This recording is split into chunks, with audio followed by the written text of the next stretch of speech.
Uh, Hello everyone, my name is Raghuvamshi. My roll number is 2015011065 and this is a science project, and for the first topic we have Hermite polynomials, so I will be talking about Hermite polynomials. So basically there are two types of Hermite polynomials. One is the probabilistic one and one is the physics one. So this one pertains to math while this one pertains to physics, as the name suggests, which is science. So yeah, today we'll only be discussing about the physics one because this is the focus of our course.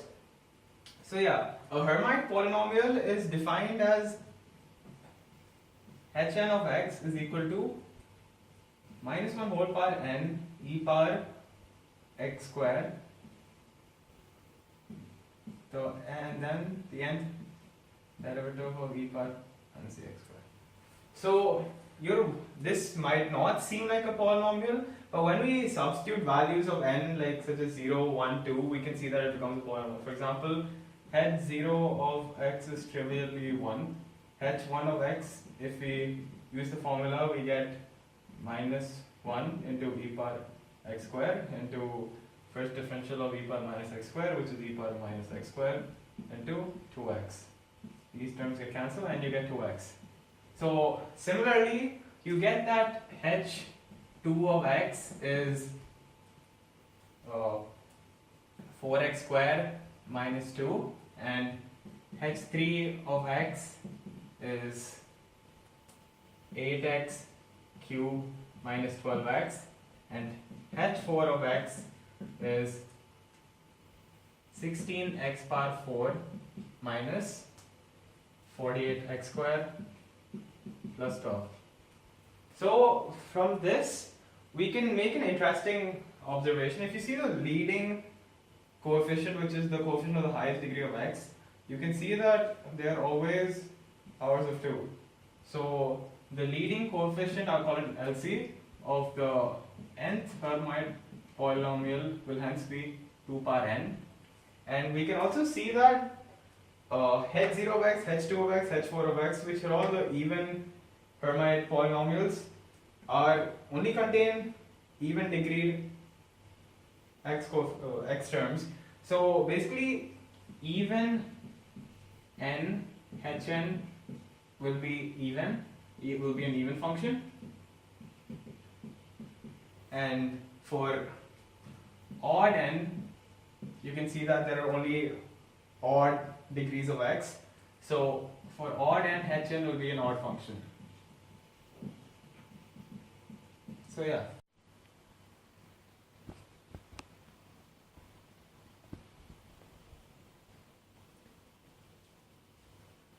Moving on with the Hermite polynomial, an interesting observation the scientists have made is that this Hermite polynomial is an orthogonal function, and that is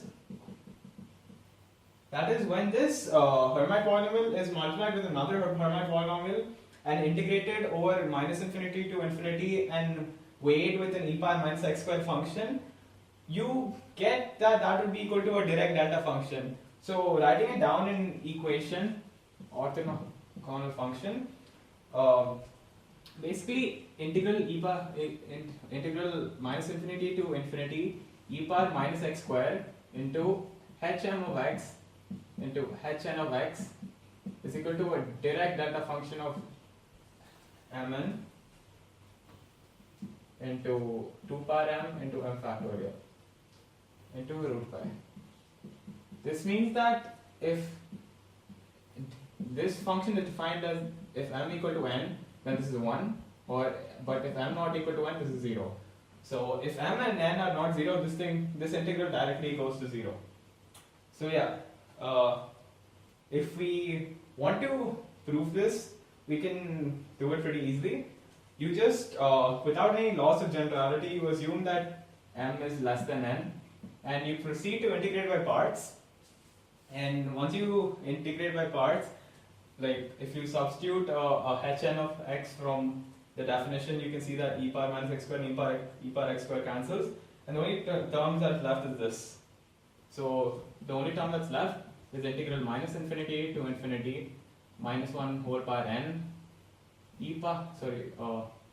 and the nth derivative of e power minus x square. Now, once we integrate this by parts, we can see that this is nothing but the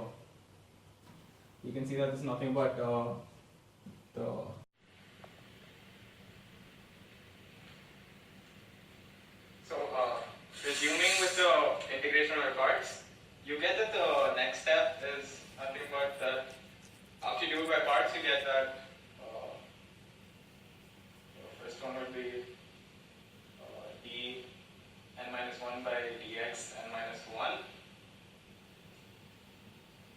into minus 1 whole power n h m of x into e power minus x squared, and this goes from minus infinity to infinity, and minus of minus 1 whole power n integral minus infinity to infinity e d minus 1 by dx n minus 1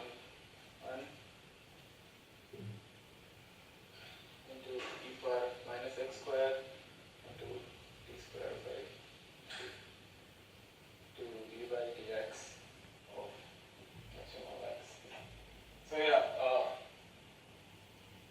this term you can see goes to 0 as e power minus x squared can dominate any polynomial hm of x. So this thing trivially goes to 0, and you further integrate this thing by parts, and at the end, as you can see, like after you do integration by parts, and this thing becomes the m plus 1th derivative of this polynomial, then this thing will go to 0. Since you assume that n is greater than m, even after m plus 1, this will not be affected. So this thing goes to 0. However, and this thing will just simply become n minus m minus 1th derivative of this. But yeah, so we can see that if m is not equal to n, then you get 0. And if m is equal to n, then you stop at the mth derivative. And as you know that the leading coefficient of hm is 2 power m into x power m. After m derivatives, this is the only term that will still contribute to the derivative. So you can see that the mth derivative of this is nothing but m factorial into 2 power m. So yeah, and at the end we get an integral minus infinity to infinity e power minus x squared, and this we have discussed in class, which is nothing but root pi. So at the end you get this is m factorial to 2 power m into root pi. So yeah, we proved that the orthogonal integration is nothing but this into the direct delta function m.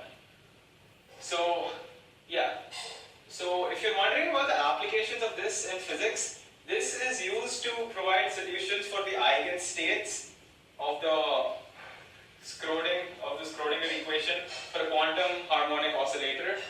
So yeah, this function is a solution to that, and that's why it's used.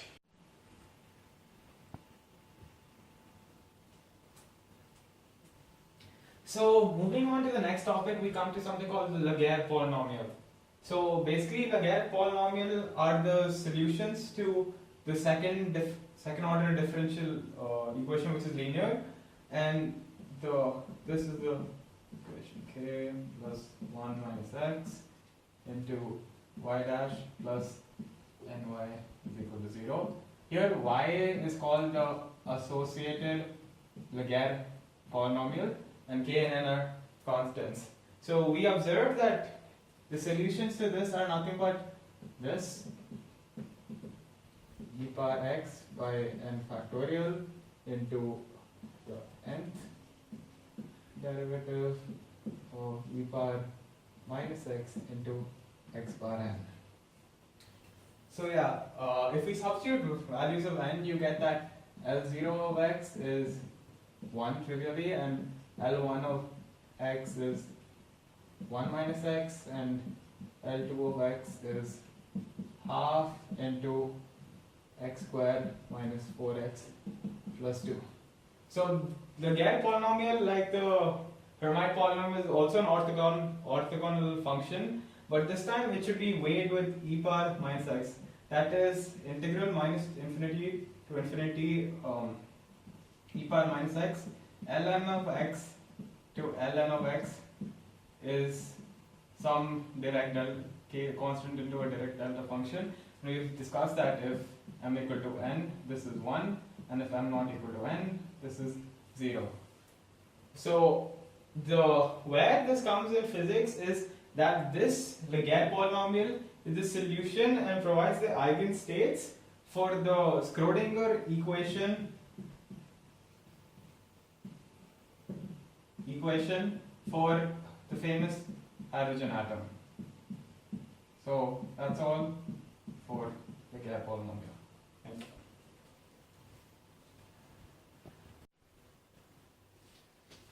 And moving on to the third topic, we have something called the moment of inertia matrix. So first I'm going to introduce some terms.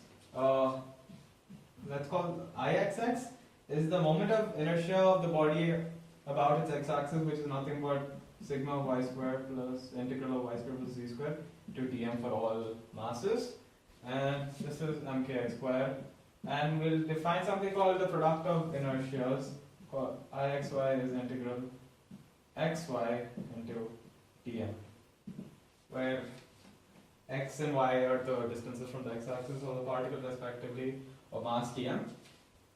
Now moving on, we know that so the conjecture that we propose is that the angular momentums, call it hp, can be expressed as this matrix ip into omega, and I should define IP now. So basically IP is this matrix IXX minus IXY minus IXZ minus IXY IYY minus IYZ minus IXZ minus IYZ and IZZ.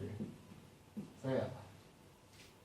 And in most of the cases we deal with is that the angular momentum vector is parallel to the angular velocity vector. So in these cases we can also express the angular momentum as lambda into v. So from these two equations we thus get this equation, and as you can see this is kind of an eigenvalue problem. So yeah, the eigenvalues lambda dictate the axes about which the thing can possess angular momentum such that it is parallel to the angular velocity. So yeah, the eigenvalues are like say A, B, C, you get 3 eigenvalues, and these are called the principal moment of inertia, and the eigenvectors associated with them are called the principal axis of inertia. So yeah, it is whenever you align the axis with the principal axis of inertia, this matrix can be reduced to this form: A0 0 0 B 0 and 0 0 0 0 0 C, which makes it very useful to solve problems. Now coming to how we arrived at this, how this came into the picture. So we can simply write that the angular momentum of a body is defined as the sum of individual angular momentum, and this is nothing but sigma Ri into mvi, and this can be further broken down into sigma Ri cross omega cross r. And now if we substitute Ri is xi, yi, zi, and omega is omega x, omega y, omega z, you get that this thing will be equal to m into 0 minus zi, yi, zi 0 minus xi minus yi, xi 0 into the same matrix but with omega, yi, omega zi 0 minus omega xi minus omega y, omega x 0 into xyz, and at the end you get that this will be equal to, if you take multiply these two and then, sorry, multiply these two first and then take m inside, you'll get this matrix, which is IP into the omega matrix, which is omega x, omega y, omega z. So this is how this matrix is defined, and hence, if we rotate the axis along these three eigenvectors, it makes solving problems very, very easy. So this is that concept. Thank you.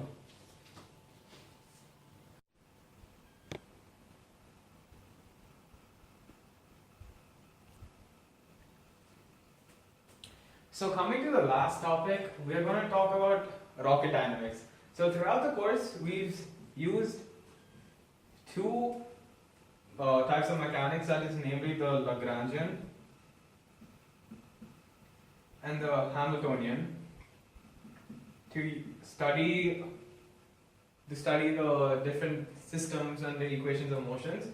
Since Hamiltonian is just a refined version of Lagrangian, if you study a system in terms of the Lagrangian, you can convert it into its equivalent Hamiltonian thing.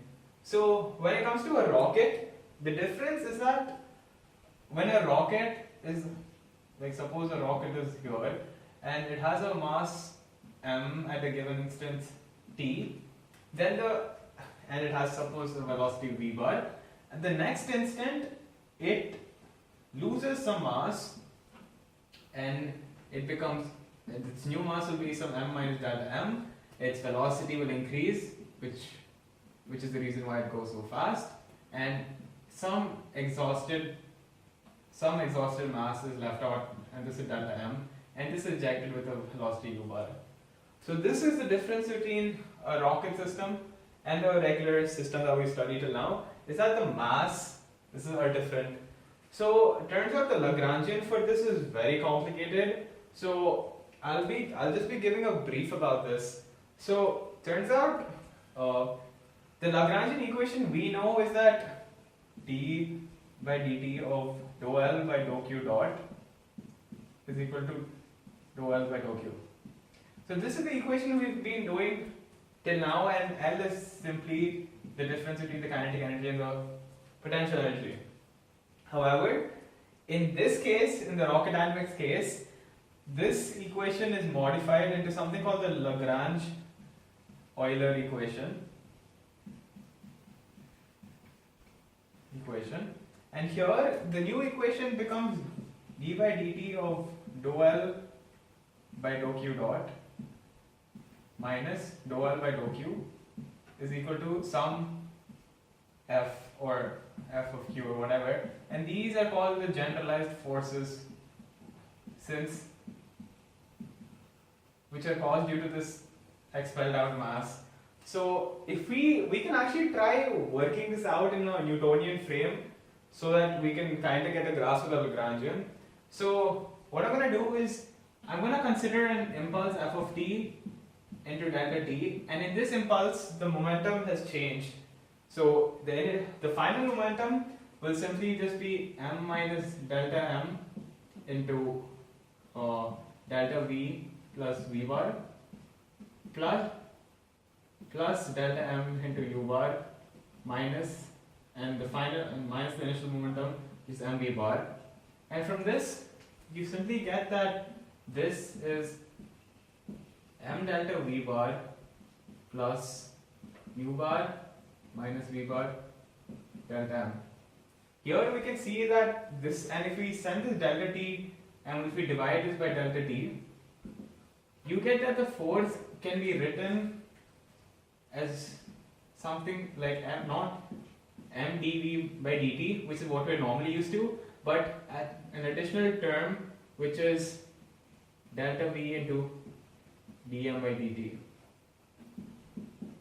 So we can see that this change in mass is playing an effect on the system, and yeah, so this Lagrangian takes into consideration various accounts, like the rocket's trajectory is a cone and there are various degrees of freedom and it makes an angle theta with the apex. So after taking all this into consideration, the Lagrangian is calculated, and this has helped us study rocket dynamics in a much more systematic way. And yeah, it actually is rocket science, so it is a bit complicated. But nevertheless, we can simplify it by using the Lagrangian and Hamiltonian mechanics. Thank you, and bye.